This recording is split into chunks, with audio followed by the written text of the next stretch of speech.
কয়েক হাজার কুর্দি যোদ্ধার ইরানের প্রবেশের দাবি, যা বললেন তেহরান। বিশ্বজুড়ে ইসরায়েলি দূতাবাসে হামলার হুমকি ইরানের। ইরানের হামলায় যুক্তরাষ্ট্রকে বন্দর ব্যবহারের সুযোগ দেওয়ার অভিযোগ, যা বলল ভারত। ডুবে যাওয়া ইরানি জাহাজ থেকে ৮০ জনের মরদেহ উদ্ধার। এতক্ষণ শুনেছেন শিরোনাম, এখন শুনবেন বিস্তারিত খবর।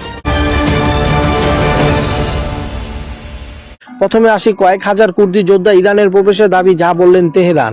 ইরাক থেকে ইরানে ঢুকছে কয়েক হাজার কুর্দি যোদ্ধা এবং তারা ইরানের বিরুদ্ধে স্থল অভিযান শুরু করেছে। বাংলাদেশের সময় বৃহস্পতিবার রাত 4:30টার দিকে যুক্তরাষ্ট্র ও ইসরায়েলের বিভিন্ন সংবাদ মাধ্যমে এমন দাবি করা হয়।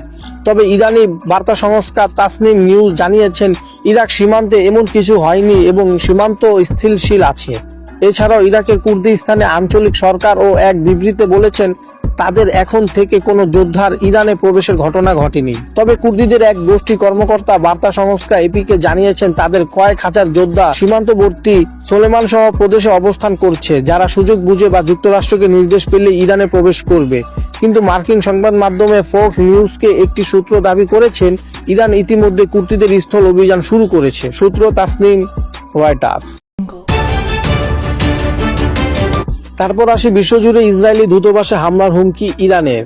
বিশ্বজুড়ে ইসরায়েলি দূতাবাসে হামলার হুমকি দিয়েছেন ইরান। দেশটির সশস্ত্র বাহিনীর এক মুখপাত্র হুঁশিয়ারি দিয়ে বলেন, লেবাননের তেহরানে মিশ্রণে ইসরায়েলের হামলা চলালে বিশ্বজুড়ে উগ্র ইহুদিবাদী তেল আবিবের মিশনগুলোতে আঘাত করা হবে। ইরানি সশস্ত্র বাহিনী মুখপাত্র আবুল ফজলে শেখ রচি টেলিভিশনের সরাসরি বক্তব্যে বলেন, ইসরায়েল যদি এই ধরনের পদক্ষেপ নেয় তবে তা বিশ্বের বিভিন্ন স্থানে থাকা ইসরায়েলি দূতাবাসগুলোকে আমাদের লক্ষ্যবস্তু পরিণত করতে আমাদের বাধ্য করবে। এর আগে মঙ্গলবার 3 মার্চ ইসরায়েলি সামরিক বাহিনীর আরবি ভাষায় মুখপাত্র অভিচাই আদারাই বলেন, ইসরায়েলি লেবানে অবস্থানরত ইরানি প্রতিনিধিদের অবলম্বনে সরে যাওয়ার জন্য সতর্কতা দিচ্ছে। তাদের এলাকা ছাড়ার জন্য 24 ঘন্টা সময় দেওয়া হয়েছে। সূত্র আল জাজিরা। ইরানের হামলায় যুক্তরাষ্ট্রকে বন্দর ব্যবহারের সুযোগ দেওয়ার অভিযোগ, যা বললেন ভারত। ইরানের বিরুদ্ধে হামলা চালাতে যুক্তরাষ্ট্রের নৌবাহিনীকে ভারত নিজেদের বন্দর ব্যবহার করতে দিচ্ছে, এমন অভিযোগ ওঠার পর তা অস্বীকার করেছেন দেশটি। বুধবার এক বিবৃতিতে ভারতের পররাষ্ট্র মন্ত্রণালয় বলেছেন, মার্কিন সেনারা তাদের বন্দর ব্যবহার করছে এমন তথ্য মিথ্যা ও ভুয়া। যুক্তরাষ্ট্রের সাবেক প্রতিরক্ষা মন্ত্রী উপদেষ্টা ডগলাস ম্যাকগ্রেগ ইউক্রেনপন্থী সংবাদ মাধ্যমে ওয়ান আমেরিকা নিউজ নেটওয়ার্কে বলেছেন, আমেরিকা নিউজ নেটওয়ার্কে ইরানের বিরুদ্ধে হামলা চালাতে মার্কিন নৌবাহিনী হয়তো ভারতের বন্দর ব্যবহার করছে। তার এ দাবি পুরোপুরি প্রত্যাখ্যান করে ভারতের পররাষ্ট্র মন্ত্রণালয় বলেছেন, যুক্তরাষ্ট্র ভিত্তিক টিভি ওয়ান আমেরিকা নিউজ নেটওয়ার্কে ভারতীয় বন্দর ব্যবহার করার যে দাবি করা হয়েছে এটি ভুয়া ও মিথ্যা। আমরা এই ধরনের ভিত্তিহীন এবং বানোয়াট মন্তব্যের ব্যাপারে সতর্ক করছি। এদিকে এমন সময় ভারতের বিরুদ্ধে এই অভিযোগ উঠলে যখন দেশটির জলসীমায় মহড়া দিয়ে ফিরে যাওয়ার সময় সামরিক হামলার শিকার হয়েছে ইরানের একটি যুদ্ধ জাহাজ।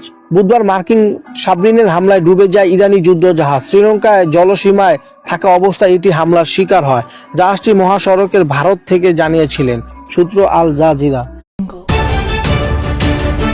সর্বশেষ খবর থাকছে, ডুবে যাওয়া ইরানি জাহাজ থেকে ৮০ জনের মরদেহ উদ্ধার।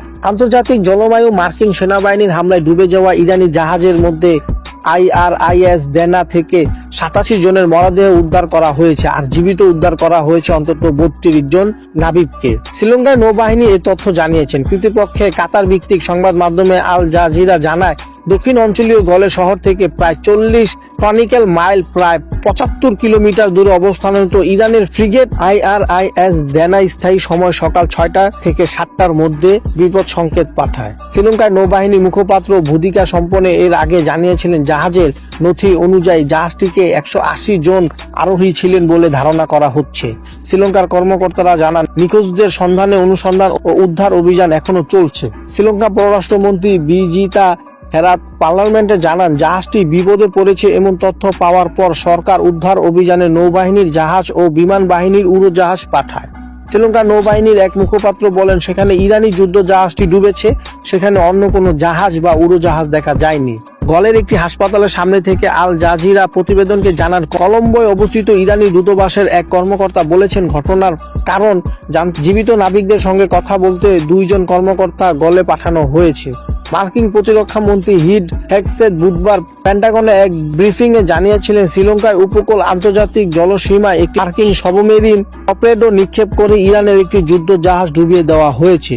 ব্রিফিং এ তিনি বলেন দ্বিতীয় বিশ্বযুদ্ধের পর এই প্রথম কোনো শত্রুপক্ষের বিরুদ্ধে এই ধরনের হামলা চালানো হলো। সূত্র আল জাজিরা এন্ড বিবিসি। তো আজকের মতন এতটুকুই। ভিডিওটি ভালো লাগলে লাইক করে চ্যানেলটি সাবস্ক্রাইব করে দিবেন।